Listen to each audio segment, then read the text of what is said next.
ngasi fongkiba tongan-tonganba pau-chesingdagi maruoiba pausinggi update pizari ahanbada maruoiba pau BJP ki leadersinggi akanba wafam tabada MLA sing humang kangnare lenga semdringaida nungsinana laiminako khangalagle Manipur da thokliba irang achi loisinaba honadrabasu anoba lenga ama January tha phawbagi manungda semlaba yabagi thajaba leire haina MLA kharadi haraunare POCSO eki makhada khaidem December CHAHI kun PHADOK PIKHRE lupa lakh ama fine thinaba khangankhre Parliament mifamda opposition na protest tawkhre opposition party ki workers singna Prime Minister Narendra Modi gi Mongfm Twgani haikhiba wafam laibak thibani Governor na chair lauduna Home amasung Police Department ki oina state level conference pangthokre Myanmar ki former MP amana Manipur da Kuki militant group nipan gi lusingbo Oiri Indian passport paidi voting rights fangli Azizur Rahman Tiger party dagi tanthokraba miyoini party ga hiram amatada mari leinade haina sarai rongbana fongdorakre Laingak ki lam yonthoknaba honabagi mayokta kwakta gi miyamna governor da memorandum piduna wakatkre Laichil thangbadagi flight nipu cancel tawkhre chahumna matam thengthakre Porompa DC Road December 18 fawbagi manungda sembidrabadi mathang numitagi thingjingadauri Bangladesh ki election lauthokibaga Dhaka da India ki mayokta phongna LEIBA leader amang kaptuna HATLAMLE hauzik pau sandongna pijari BJP ki leader singi akanba wafam tabada MLA sing humang kangnare lenga semdringaida nungsinana laiminako khangalagle Manipur ki BJP ki MLA sing center gi lusingba singna kauragle government ama athubada semlakani haibagi thajdabada yumpham oiraga harau na Delhi da chatkhraga center gi lusingwa singi akanba wafam tarubada MLA sing humang kangnare BJP ki General Secretary Organization BL Santos amasong North East ki coordinator Sambit Patrana chair lauduna ngarang New Delhi da leiba party asigi head office da pung ani chumna mifam khrei mifam aduda Tengnopal SC MLA Letpau Haukip Saikot SC MLA Paulelen Haukip amasong Thanlon SC MLA Bungtagin Baltesu Saruk Yaokhidre thajaba yaba mafamdagi fangba pawgi matung inadi makhoigi naknaba miyoising asiana yawbana mifam adu yaokhidabani haina jerol amamam tharaki Adumakpu makhoi anidi ngarangsu adum Delhi da leiba uki pau asina makha taraduna hai pung ani rom wari sanabaduda Manipur gi ingtapa hanjilangnaba yamna kanna hotnagadabani haina sinaraki maruoina Kuki MLA sing mitai MLA singa tanaraga Manipur Legislative Assembly da hanna lakadabani maduda tholakpa yaba khudong chadaba sing adu MLA masana thingna dagadabani samna hairabada Kuki na yetpadana Kuki gi MLA singna Taina Jagadabani, Mitai na Yelakpadana Mitai MLA Singna Thaudang Laujagadabani, Mathau Taba Security Lauraga Assembly da Hana Pungadabani, Ngasi Dagina Mathang Chahigi January Taramari Fauba, Hindugi Oina Lai Sepa Matamni, Maramaduna January Taramari Fauba Sigi Manunda, Masak Tokba Tabak Amma Hana Uhangadabani, Kariguma Wapamasi Tabakta Ontokba Ngamdragadi, Karamba Matam Fauba Assembly dissolved Tauraga Tangadagi Haibadu, Nakoina Adum Kangjau, Kashmir da sahi ahum hena PR thamkhibadu ningsingo haina yamna kana warning tawraki atopa pawgi likhun amana hai ngarangi mifam aduda Kuki gi MLA ahum sarugi yakhidabadu gi manungda ani amadi makhoibu loiba khulai paiba kangbu amana yamna kana athingba pirakbadagi mifam adu yawba ngamdaba oiramgani haina lawi masimangna Kuki zo singi maraktastu NAKPAK tanabagi phibam ama ure hairi Myanmar ki former MP amana Manipur da Kuki militant group nipan gilusingbo Oiri Indian passport paidi voting rights su fangli Haukiba sahi lising ama chama pan maudrada Myanmar da member of parliament MP oiramba Myanmar citizen Thangalen Pau Guite Haudi Manipur da Kuki militant group nipan gilusingbo oibata natana Indian passport paidi amasung voting right fangli haina report amana hairi India ki internal security ga mari lainana Indo-Myanmar border fencing asi yamna maru aiba ama oirabaso Christian body singna back tawba Kuki Zomi amasung Mar militant group singna Indo-Myanmar border fencing amasung free movement regime gi mayokta leiriba sigi maru oibadi sanglaba matam asi Indo-Myanmar border gi open border singda nakalani maki militant singi free militant route ama oina leirakhiba sinani Manipur da haudi India government ka susain taunaduna sandigi wari chatharakhiba Kuki militant group nipan asibu lusingliba Thangalian Pau Guite Asti Myanmar National Oibata Natana India da Leiduna Lebak Asida Tongan ba anti-national activity kaya ama chathabada hak thengna Chennai adubo hairiba sting asi India government na khanglakpadagi haukiba chaili sing ani ga tarama panda Myanmar National amana matau karamna Indian passport pairam libano haibastigi matangda enquiry ama chathakre Thangalian Pau Guite Asti Myanmar gi Sin state ki Tondang township ki Palmon Village Tagini, Loinana English Singama Chama Pan Maudrada, Myanmar Zomi National Congress ki candidate ama oina Myanmar gi MP oina elect tawkhibani adumokpu mahak phagani haina kibadagi Myanmar thadoktuna chenkhibani hairi. Loinana Bharat Sarkar gi Cabinet Committee on Security na border fencing khaba yauna border da lambi semaga mari leinana mamang sahi singani kunmari gi March thada lupa crore sing Kuntramathoi kaithokpada ayaba PIKHRE loinana mamang chahi lising ani kunmari gi December dagi hauji fawbada Indian authority na India gi North East state ta leiriba Myanmar national listing nimpuni thoi kadai da leiriba gi haibaduso mapping tawba loikhre hairiba miyoi sing asi ayambana Mizoram amasung Manipur gi singi district sing da lei haiba Home Ministry na chapchana khangba ngamle hairi Parliament mifamda opposition na protest tawkhre opposition party ki worker singna Prime Minister Narendra Modi gi Mongfm Twgani haikiba wafam laibak tibani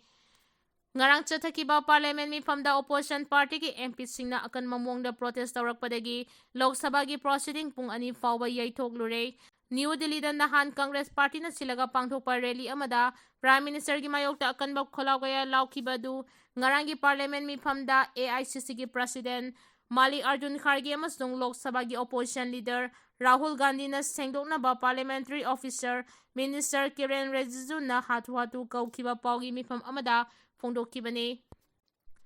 Nahan gi Congress party na silaga pangthokpa rally aduda party gi worker singna Prime Minister Narendra Modi gi Mongfam Twgani haina akanba kholaw kaya laukibadu khwaidagi laibak thibani haiba wafamso Union Minister Kiren Rijiju na phongdokki hairi Kiren Rijiju gi wafam adubo yaningdaba phongdokladuna ngarangi Lok Sabha mifamda opposition members singi maikidagi akan mamongda protest satharaki maduna maram oiraga Lok Sabha gi proceeding nungthilgi pung ani fawba yaithokibani hairi nakal amoromda hauji chathariba parliament mifam asida BJP gi Lok Sabha gi MP khudingmak ngarangdagi mapung phana saruk yanaba party asina whip issue tawkhre hairi Azizur Rahman Tiger party dagi tanthokhraba miyoini party ga hiram amatada mari leinade haina charai rongmana phongdorakre Mayang Imphal gi Bengal Yangbi lekaidagi Wangmayum Azizur Rahman atopa ming Tiger asti party dagi tanthokhraba miyoini party ga hiram amatada mari leinade haina aina thingkhraba pambai gi lusingba Lal Haulub United National Liberation Front UNLF na phongduragli Lal Haulub asti gi Department of Publicity and Education gi Secretary Sarai Rongba na thadurakiba Lal Haulub asti gi Department of Publicity and Education gi Secretary Sarai Rongba thoksomna khudek piduna thaduragli ba cherol asin hai Tiger hairiba miyoi asi haukiba chahi lisingani kulhumdoi dagi lisingani kunmari fawba party gi member ama oina thabak tawrami party gi sana kanglon bungak pangamlaktabadagi Tiger asi party dagi tanthokhraba miyoi amani mahakna haudi miyoi kharagi khutpu ama sengbatlaga chathariba thabak thawram sing asi party ga karigumba hiram amatada mari leinade Tiger na anti social oiba thabak thawram amata tawroidabani karigumba mahak amasung mahaki kangbuna anti social oiba thabak tawrabadi maral adugi damak party na serak pigani haina cherol asina makhatari Manipurda thokliba irang asi loisinaba honadrabaso anauba lengak ama January tha phawbagi manungda semlaba yabagi thajaba leire haina MLA kharadi haraunakre Center gi BJP lusingba singna kausilakpadagi Delhi da changkiba Manipur gi mitai amasung Kuki MLA sing ngarang Delhi gi BJP headquarter da punna phaminaduna state asida santi hanjilaknabagi wari sanakhrabaso Manipur da thokliba irang asi loisinduna tangdu leitaba Manipur ama oihangani haibagi matangda bahra lengakna lawfam thokpa thodang adu mayek sengna lawgani phongdokhidrabaso atuba matamda Manipur da anabo lengak ama semlakpa yabagi oithokpa yamna nakna leirakpadagi BJP gi MLA sing harauba haibadu oikhre Kangleipaki Maira Pau se asina fangba paugi matung inadi mitay amasung Kuki MLA sing nangarang BJP ki National General Secretary Organization BL Santos amasung Party asigi North East Coordinator Dr. Samit Patra anina chair lawduna ngarang nungthil mikpam pangthokiba adu afaba maikaida lakpa ama oiki. Leichil thangbadagi flight nimpu cancel tawkhre chahumna matam thengthakre ka hena leichil nongphai thangbana ubab ngambagi chang hantharakpadagi Delhi gi Indira Gandhi International Airport ta flight nimpu cancel tawkhibaga loinana atoba flight chahum rom hena matam thengthana paikhre flight tracking website flight radar 24 gi matung inadi flight chama hena cancel tawki ngasi ayo anganbada ka henba mawongda leichil nongphai thanglakpadagi ubang amagi sang hanthakibana maram oiraga Delhi airport tagi paigadaba flight sing cancel tawkhre capital city gi matam chinba thungna leichil nongphai thanglakpana maram oiraga airport ki runway da ubang amagi sang hantharaki plane paikhatpa amasung landing tawbada khudong thiningai oi haina khanbadagi flight sing cancel tawkibani haina IGI International Airport ki statement amana phongdokki Laingaki lam yonthongnaba honabagi mayokta Kwaktagi miyamna governor da memorandum piduna wakatkre Ayaba yaudana Kwakta Government High School gi lam yonthongnaba honarambagi matangda Bisnupur District ki Moirang manung chena leiba Kwakta gi khunja singna Manipuri governor da memorandum piduna wakatkre memorandum aduda paliba maruiba wafamdi Higher secondary gi thakta onthoknaba thaurang laukhatkraba school 18 gi manungda Kwakta Government High School chu yauri chahi asigi January kunda Kwakta Municipal Council na mifamama pangthoklaga anauba higher secondary school sabagi thabak thoram tingyeng sinaba construction committee semki construction committee aduna hauji school leiriba mafam asi yonthoknaba warep lauki Department of Education natraga lengaki mari lenaba authorities sing tanaramba tawdana school gi lam yonthoknaba warep laukhibani hairi hiramasi gi matangda Zonal Education Officer John 4 Bisnupurna RTI gi pakhum amada phongdorapagi matung ina haudi fabagi oina construction committee amada sembal leitri hairi Higher secondary gi thakta upgrade tawgadawriba school amagi lam narol da yonthoknaba honaramliba sigi matangda encourage chathaduna mara leiba singi mathakta matik chaba action lokhatpiyo haina memorandum aduda phongdoragli POCSO eki makhada khaidem December chahi kun PHADOK PIKHRE lupa lakh ama fine thinaba khangalakre Haukiba chahi lising aniga taramapanda chahi suriba nupi macha anida sexual offense chathakibaga mari leinana POCSO eki makhada Ifal East Lamlai police station gi manung chanba nongda maning lekaidagi khaidem December Eli Suresh apokpa Ranjit Mitai ngarang special judge POCSO fast track Special Court 1 Manipur RKM sagi bench na chahi kun PHADOK pikhibaga loinana lupa lakh ama fine thinaba khangalakre Zahi Nauribi Nupi Macha Anida sexual offense Chathakibaga Mari Lainana POCSO case number 14 of 2024 ga Mari Lainana Fast Track Special Court number 1 da Chahi asigi November 19 kunmathoi amasung kunmapanda hearing chatharaba matungda Khaidem December Eli Suresh asi mara leire haina laukthokibani loinana ngarang special judge POCSO Fast Track Court number 1 Manipur RKM chagi bench da Sentence hearing chatharaba matungda maralgi matung ina December S 417 IPC ga mari leinana chahi ama thabak suba jail da aduga POCSO Act 2012 ki section 12 ki makhada chahi kun jail da leinaba amasung lupa lakh ama fine thinaba khangalakre hairi karigumba fine gi senpham asi thiba ngamdaba tarabadi thamari chonthana jail da leigadabane hairi Governor na chair lauduna home amasung police department ki oina state level conference pangtokre Manipuri Governor Ajay Kumar Bahala na chair lauduna ngarang Imphal gi Lok Bhavan da home amasung police department ki oina state level conference pangtokre conference adu da mapung oina mamang tha November 19 dagi kontra fauba Raipur da pangthokiba leibak asigi DGP sing amasung IGP sing gi oiba conference adugi outcome sing aduda mityeng thamlaga yamna kumna khanaki hairi Lok Bhavan gi Governor Secretariat gi thadorkiba role amana hairibana conference aduda Manipur Police ki DGP Rajiv Singh Hana Raipur da pangthokliba conference aduda leibak asigi Prime Minister amasung Union Home Minister anina recommendation tawkiba kaya adu Governor na ningthina briefing tawduna mayek sengna khanganki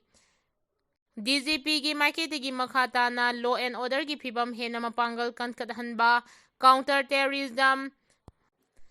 left wing extremism NCORD disaster management and civil defense, forensic science mapanggal kankathanba, nupisingi safety, mass agitation management tawba loinana, leibag asigi criminal sing mahosagi punsida amuk hanna puraknabagi roadmap ama semba yauna conference aduda khanakiba maruoiba area sing adugi matangda mayek singna thamki. Porompa DC Road December 12 fawbagi manungda sembidrabadi mathang numittagi thingdingadori. Fibam thina soklaba Porompa DC Road asi atubo matamda seminaba ngarang Porompa DC Road paringda leiba tongan balup tarani thoigi thawpubasingna khodek piduna Imphal Eastki DC da memorandum ama bisinkhre haina The Public Club top khongnang makhongna press thadurakiba cherol amana hairi. Bangladesh ki election laukthokhibaga Dhaka da India ki mayokta phongna leiba leader ama kaptuna halamle. Bangladesh ki election laukthokhibaga ikan kanadana haukhiba irai numita lebak adugi capital Dhaka da Prime Minister Sheikh Hasina ki mayokta jatakiba protest da lusingkhiba anti-Indian radical leader Sharif Osman Hadi motorcycle da lakpa sakangdaba miyoi ahumna nongmaina kaplamkhiba thaudoka mari leinana Bangladesh amasung India leibak anigi marakta nauna ungkhatnaba thokle sakhangnaba singna nongmaina kaplamkhiba aduda Osma Hadi makokta nongmaina panbadagi komada haujik leiri akhanaba air ambulance amada ngasi Singapore da puraba yai Dhaka Metropolitan Police ki maikedagi Hadibu nongmaina kaplamlaba matungda India Romda Senshin ki haibagi evidence amata hauzik fabugi oina fangdrabaso Bangladesh ki interim administration Mohammad Yunus ki maikedagi thaudok asida chenariba miyoi singadu fanaba khonabada India na mateng pangnaba khangalakre adubu Qatar da base tawba journalist amanadi Facebook ta Hadibu nomaina kaplamkhiba aduda chenabani haina jingnaba sing adu India gi ngamkhai lanchinduna chensinkre makoi sing adu haudik Assam-gi Guwahati da lei haina Thagalakhibadagi Bangladesh amasung India lengang anigi marakta nauna ungkhatnaba adu thokhibane Hadibu nomaina kaplamkhiba miyoi ani adugi manungda amadi Jatra Likki hana lusingba oiramba miyoi amani hairi.